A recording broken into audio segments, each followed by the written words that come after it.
갈라디아서 2장 1절에서 10절까지입니다. 본문은 사도 바울이 예루살렘을 두 번째 방문했을 때 일어났던 일을 기록하고 있습니다. 이때 바울이 같이 갔던 사람이 누구냐? 바나바. 바울의 믿음의 아들이고 제자였던 이방인 디도를 데리고 예루살렘으로 갔습니다. 어떤 사람은 디도가 이방인인 것을 알고 디도가 할례를 받아야 되지 않느냐, 그렇게 하는 말도 있었습니다. 그렇지만 바울은 자기가 이제까지 이방인에게 전한 복음이 헛되지 않게 하려고 끝까지 디도에게 할례를 행하지 아니했습니다. 바울이 아라비아에서 3년을 지냅니다.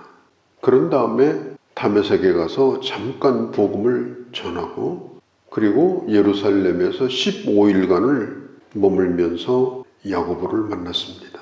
그 다음에 그가 그의 고향인 길리기아로 가서 고향 사람에게 복음을 전했습니다. 이것이 어제 우리가 보았던 말씀입니다. 그 후로 사도 바울이 이방인의 사도가 되어서 바나바와 함께 사역을 하다가 14년 만에 다시 예루살렘으로 돌아옵니다. 그때는 이방인 디도도 함께 데리고 돌아오죠. 오늘 2절에 보면 하나님께서 바울에게 예루살렘으로 가라고 하는 계시가 있었다라고 말합니다. 바울이 예루살렘에 와서 했던 일이 뭐냐? 그가 이방인에게 복음을 전했던 일이 결코 헛된 일이 아니라는 것, 그것을 확인하는 시간을 갖고 싶은 겁니다. 바울은 단 한 번도 예수님의 제자들에게 복음을 가르침을 받았다든지 훈련을 받았다든지 그들에게 뭘 들은 바가 없습니다. 바울은 온전히 하나님으로부터 들은 복음, 그 복음을 체계화시키고 그리고 그걸 가지고 교회를 세우고 사람들을 세례를 주고 그렇게 이방인의 사역을 한 것입니다. 14년 동안 바울은 이방인 사역을 했는데 그때 예루살렘에 누가 있었느냐? 야고보가 있었고 제자 베드로가 있었고 요한이 있었습니다. 베드로가 바울을 만났을 때 베드로도 그걸 다 이해를 하고 있었어요. 그래서 바울을 맞아주었고 우리가 유대인 중심의 사역을 하는 것이나 바울이 이방인 중심의 사역을 하는 것은 대상만 다를 뿐이다. 복음이 둘이 아니다. 그리고 문화가 다를 뿐이다. 복음이 결코 달라진 것이 아니다. 그걸 다시 한번 서로 확인을 하는 그런 시간을 가진 거예요. 4절에 보면 갈라디아 교회에 아주 은밀하게 들어온 사람이 있었어요. 이단은 사이비는 은밀하게 들어옵니다. 뭘 하느냐? 예수 믿는 것만 가지고는 부족하다. 뭔가를 해야 된다. 세상에 공짜가 어디 있느냐? 예수 믿는 건 철저하게 공짜입니다.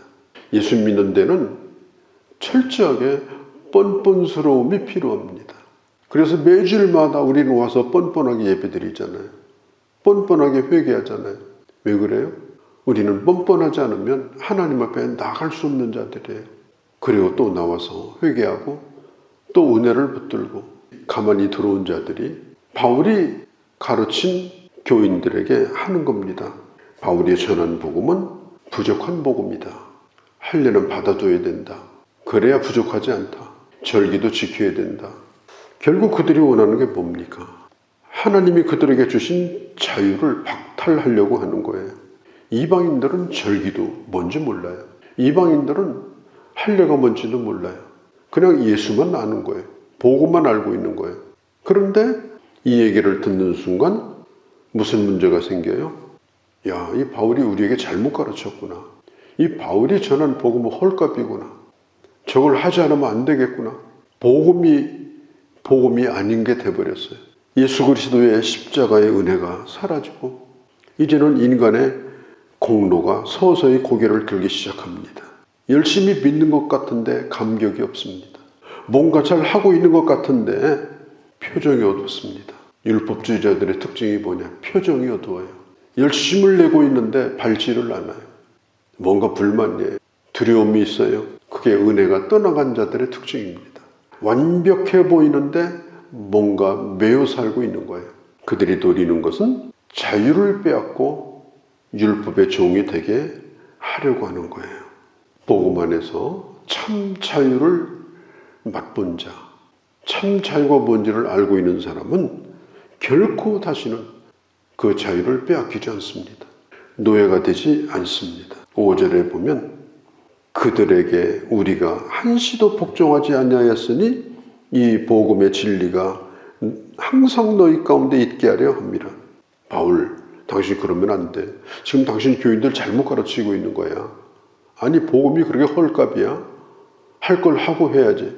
그렇게 하면 교인들 다 버리는 거야. 빨리 할례 받도록 해.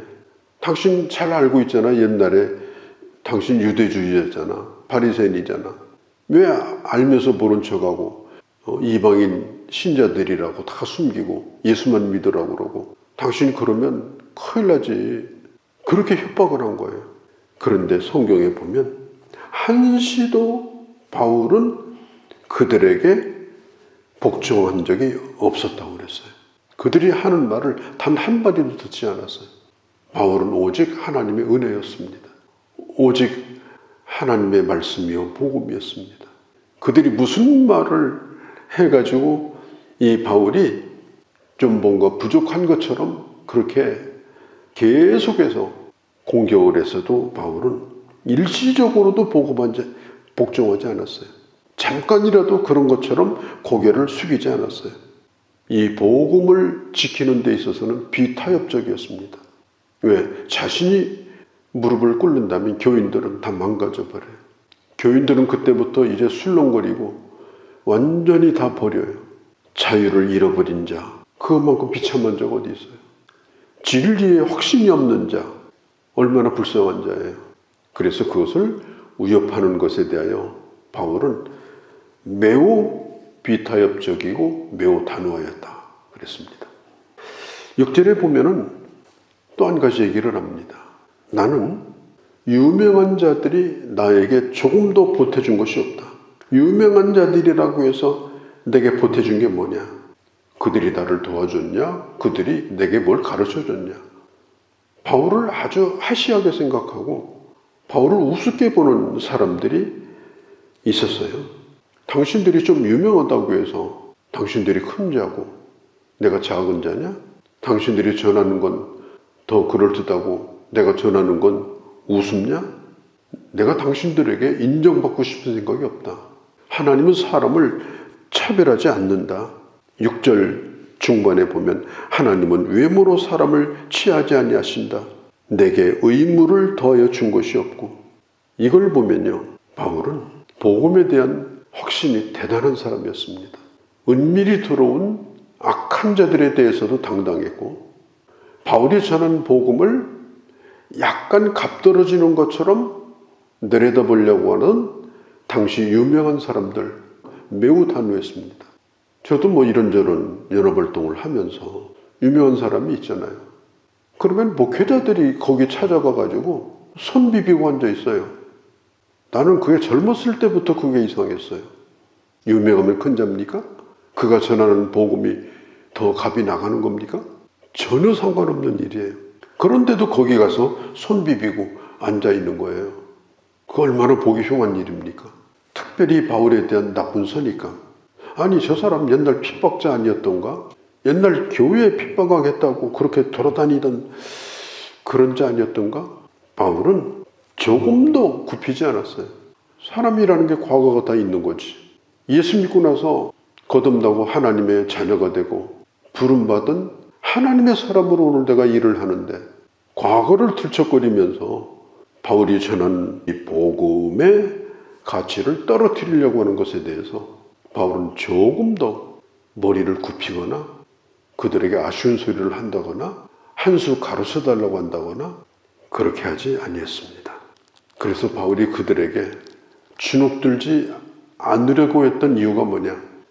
바울이 고집이 세서가 아니라 자기가 전하는 복음의 영광 때문에 자기가 전하는 복음의 가치가 떨어질까 봐서 그는 오늘 이런 이야기를 지금 하고 있는 것입니다. 오늘 여기 보면은 아주 중요한 말씀이 나옵니다. 7절, 8절.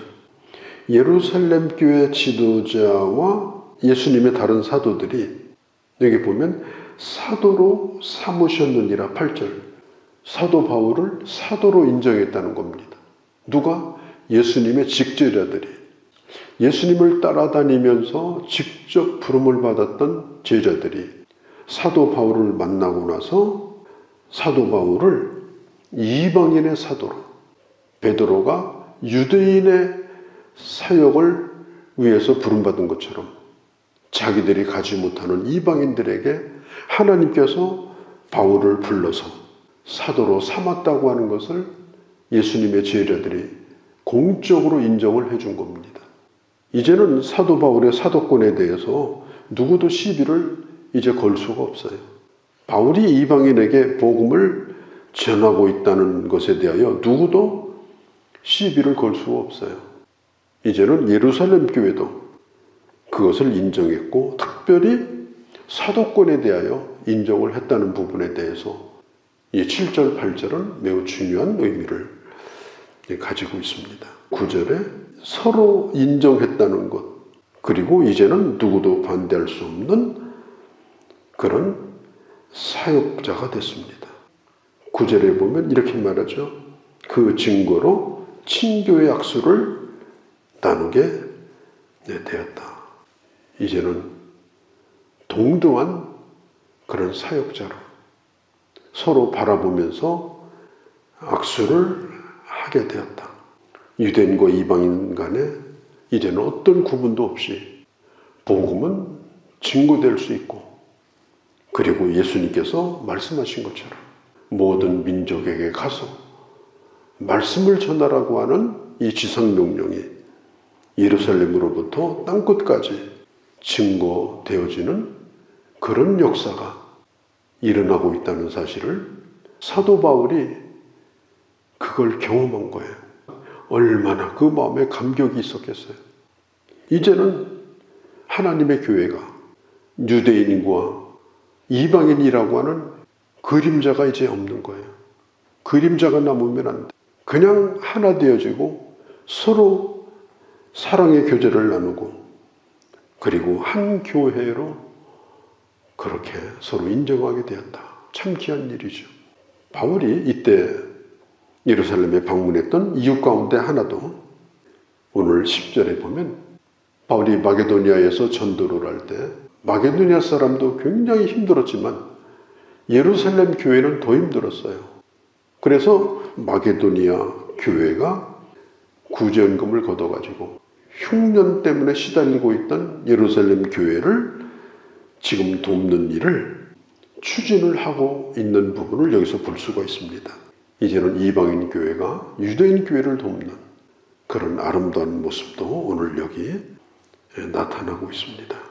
너무너무 귀한 말씀이에요. 우리가 예수 믿는 것은 대단한 일입니다. 절대로 어느 누구에게도 굽히거나 구걸하거나 무릎을 꿇을 수 없는 그런 절대적 복음입니다. 무릎을 꿇어서 안 되는 이유가 뭐냐? 하나님 주신 자유를 내던져버리는 그런 가치 없는 행동이기 때문에 그런 것입니다. 우리 한 사람 한 사람이 내가 믿는 복음을 귀히 여기고 그 복음의 가치를 알고 그 복음을 전하고 서로 대상과 지역이 다르고 문화가 다르다 할지라도 서로를 허용해주고 존중해주는 이런 성숙한 이런 아름다운 모습, 우리 교회와 또 이 땅 가운데 있는 모든 교회들 가운데 일어나기를 간절히 바랍니다. 거룩하신 우리 아버지, 주의 말씀을 들었습니다. 사도 바울이 유명하다고 하는 자들에게 한시도 복종하지 않은 이유는 복음의 진리가 항상 역사되어지도록 하나님의 주신 자유가 침해당하지 않도록 그는 복음을 지키려고 했습니다. 우리 안에 있는 귀한 것을 우리도 지킬 뿐 아니라 다른 자들에게 있는 귀한 것들을 인정해주고 함께 하나님의 역사를 이루어가는 그런 저희 모두가 되게 하여 주시옵소서. 예수님의 이름으로 기도하옵나이다. 아멘.